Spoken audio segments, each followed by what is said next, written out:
మెత్తటి ఇడ్లీ స్పాంజీ లాంటి ఇడ్లీ ఎలా రావాలో నేను చూపిస్తానండి. ఒక గ్లాస్తో నేను పొట్టుపప్పు తీసుకున్నాను. ఏ గ్లాస్తో అయితే మనం పప్పు ఒక గ్లాస్ తీసుకుంటామో అదే కప్పు గ్లాస్తో 2 గ్లాసులు రవ్వ తీసుకోవాలి. 5-6 అవర్స్ నానబెట్టాలండి. మంచిగా పిండి నానబెట్టిన తర్వాత మొత్తం పొట్టంతా పోయేటట్లు వాష్ చేసుకొని మిక్సీ జార్లో వేసుకొని మంచిగా మెత్తగా పట్టుకోవాలి. మరీ గట్టిగా పట్టద్దు, అలానే మరీ లూజ్ పట్టద్దు. మంచిగా ఇట్లా మనం గిన్నెతో ఇలా ఉంచితే ఇట్లా పిండి జారుగా పడిపోయేటట్లు మిక్సీలో మెత్తగా పట్టి ఒక గిన్నెలో వేసుకోవాలి. నేను చూపిస్తున్నట్లు పిండి ఇలా మెత్తగా ఇలా రావాలండి.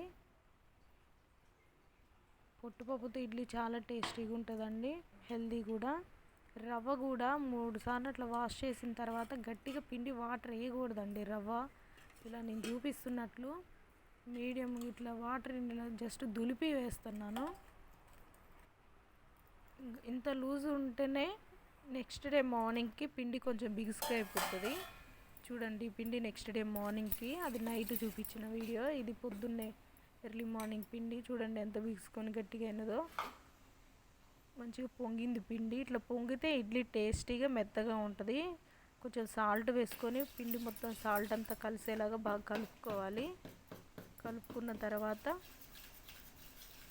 వేరే గిన్నె అవి ఇడ్లీ పాత్రలో నీళ్లు పోసి స్టవ్ మీద సిమ్లో పెట్టి వాటర్ బాయిల్ అవుతూనివ్వాలి.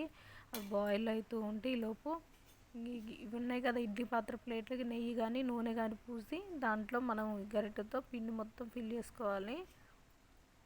పిండి అంతా వేసి అది సిమ్లో పెట్టేసి ఉడకనివ్వాలి.